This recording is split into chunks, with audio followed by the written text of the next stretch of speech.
Hey guys, welcome back to Talking Throttle. After 3 very long weeks, we are now back. It is now race week, so please join me as we discuss what to expect, my predictions, bold predictions as well, for the Dutch Grand Prix this weekend.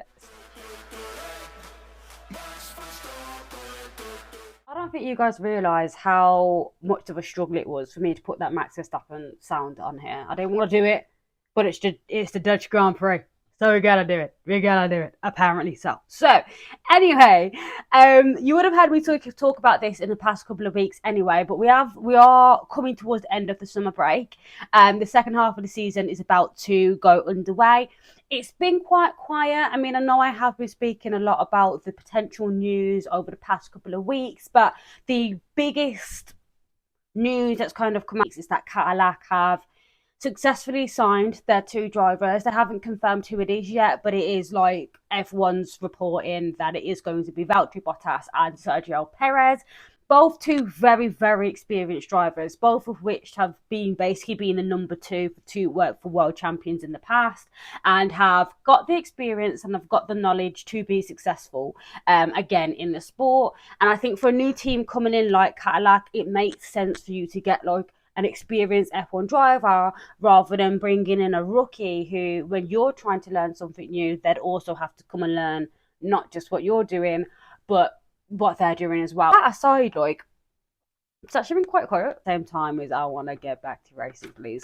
Yesterday, please, thank you. I do want to say that over the past couple of weeks, I have been very vocal about my thoughts on the championship. It's going to be a McLaren driver who takes home Drivers' Championship. They're taking home the Constructors as well. So the way that we left the last race, which was the Hungarian Grand Prix, Piastri is leading the championship by 9. It's going to be every single race. And Zandvoort, where we are this weekend, I think could favour Norris more, and it's not often you hear me say that because I think Piastri is more consistent, but we'll get into that in a second as to why I think Norris should do a little bit better. Because the track itself, let me read out to you the numbers for the Zandvoort circuit. 72 laps, 14 corners, 2 ZRS zones. It's been noted to be a narrow track in general, so overtaking is going to be quite difficult. Not to mention the weather as well, very similar to the Hungarian Grand Prix, I think, or maybe I'm getting mixed up with Spa, but it's going to be weather dependent once again. And I think this is going to be a race, it's going to be a race that comes down ultimately to one, the weather, and also strategies. Our team's going to go for the one-stop strategy, or they're going to go for a two-stop. What I can gather from the information that I've read so far is that it is going to come down to qualifying. If it is a track that people tend to struggle to overtake on, drivers who have struggled with their qualifying in the past couple of weeks may have to pull it through on this one, because I think a lot of people who we would have expected to be in higher positions potentially in qualifying haven't been pulling through on that. And there are drivers or teams in the midfield that are quite confidently and quite happily knocking out these bigger teams. So drivers are coming back from their summer break. Who is it that we expect to kind of be in the front, and who is it we kind of expect to be behind? The fact that it is going to be a McLaren. The McLaren boys I'm never worried about, especially this season, unless something dramatic happens, which I don't see it happening. I'm just going to leave McLaren out of the equation at this point. I think I'll speak about which one I think is going to do better than the other, but in terms of like who's actually winning the race, like it's obviously going to be a McLaren, isn't it? So I do think sometimes that George's success can get overlooked sometimes, but for him to kind of consistently bring it up to that point and consistently get third, it's really good considering the position that Mercedes were 2 seasons ago, if not the season before. There are going to be people fighting against him for that third spot. Number one, Max Verstappen. It's his home race. It's one of the only races that I think Max Verstappen won't get booed at, bless his heart, because it's his home race. So I expect Max Verstappen to be at least in the top 5. George Russell, same thing. Now, this is my dilemma, because I'm not sure whether we're going to see Ferrari or whether we're going to see Aston Martin. Fernando Alonso picking up pace, and it's picking up speed in the Aston Martin now, and I think towards the end of the season they're only going to get quicker. So but Ferrari, they've already got the pace. It's just a matter of getting their strategy right and getting it spot on to the point where they're not being outdone by other teams, and I think that's been Ferrari's issue this season anyway. There's been issues with like brakes and like suspensions and this part and that part, and I know they've made the upgrades, but on weekends, as we've seen like in the past couple of weeks, we have seen that Ferrari not only managed to get itself on the pole, but be quicker than the McLarens, or be on par with. Being quicker, saying being quicker is a bit crazy, but we have seen them on par in terms of pace with the McLarens, and I think there's other teams that are going to be competing with that are getting closer to the McLarens, but for the Ferraris to kind of get as close as they have, one of the main reasons why they've been struggling over the past couple of weeks is down to team decisions and what's going on inside the paddock.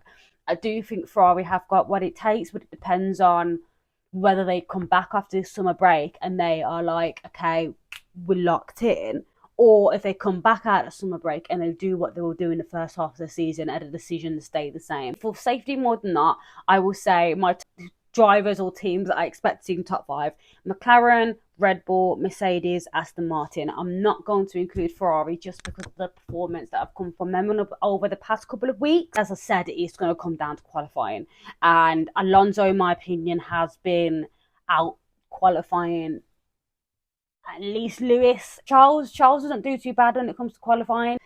Here for debate, but we spoke about it before. If you want to hear me talk about it, go back and watch another episode. But in terms of where I see different drivers positioning for this race, I would say Norris, Piastri, and then Verstappen. Just because it is his home race, you can never count Max Verstappen out. I know he has not been as quick in recent weeks, but do not count that boy out, and not even I want to admit that. The reason why I would put Norris on top of Piastri in this one is because I know Piastri is far more consistent, but Norris is faster.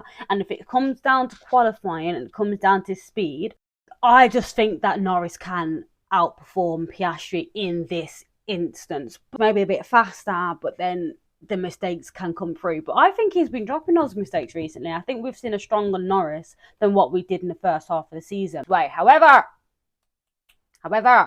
one thing I haven't mentioned, or I am yet to mention, is that if you've watched the Grand Prix, or if you've watched the Dutch Grand Prix, you'll notice they'll come straight from the start line and then they have to slow all the way down, potentially go into third, and then go around that first corner, and then they can pout it down. So with that being said, and with the amount of rookies and the amount of drive that I can imagine is going to be there, could we see a yellow or red flag on the first lap? I think we could. And if we don't get it, then fair. But if we do, then just know I was here and I said it first, okay? My predictions, once again, in terms of the teams, I would say it would be McLaren, Aston Martin, Mercedes, or Red Bull in the top 5. In terms of drivers, it will be Norris, Piastri, and Verstappen in 3rd, potentially George Russell in 4th. If you are not following me on TikTok already, you need to wake up, because that is where you're going to get my reactions to races first of all, before I even post them on YouTube. I'll just post my live reactions on there, so make sure you follow at Talking Throttle on TikTok already. Subscribe, like, and comment. Make sure you join the journey. Share this video with someone that you know who may like F1, because why the hell not? Everyone loves to talk about it. But yeah, so what I'll do is I'll leave this video here. It's a bit of a short one this week, but next week we should have a lot more to talk about following the Grand Prix, as I'll have a little bit more substance to go into. But that was it, I think. I thank you so much for your time. It's been great talking about F1 as always. Make sure you drop a like, comment, and subscribe, as I said, and I will see you next week Tuesday to debrief what happened in the Dutch Grand Prix. Have a great weekend, guys. Bye.